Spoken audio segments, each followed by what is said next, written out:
Kaya tumakbo si Mary papunta sa Panginoon at nagpatira pa sa paanan ng Panginoon.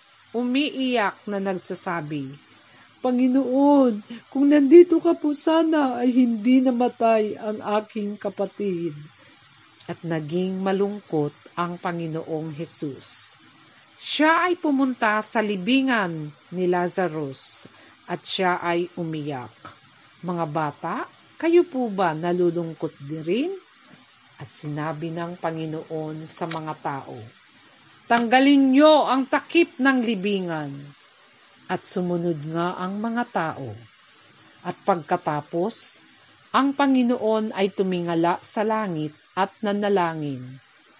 Pagkatapos siya ay sumigaw, "Lazarus, bumangon ka at lumabas ka dito." At lumabas nga si Lazarus na buhay. Inutusan ng Panginoon ang mga tao na tanggalin ang tali sa katawan ni Lazarus. At marami ang namangha sa nasaksihan nila. At marami din ang sumampalataya sa Panginoon.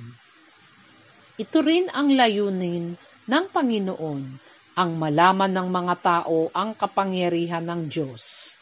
At hindi lang kaya niyang bumuhay ng mga patay, kundi ang magligtas ng kaluluwa sa impyerno. Kung kaya po, mga bata, ngayon tayo po ay manalangin. Close your eyes and bow your head.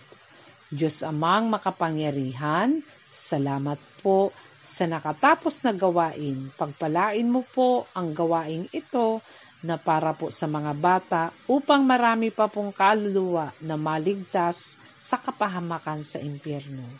Patawad po sa kasalanan. Ito po'y samot dalangin sa pangalan ng aming Panginoong Hesus. Amen.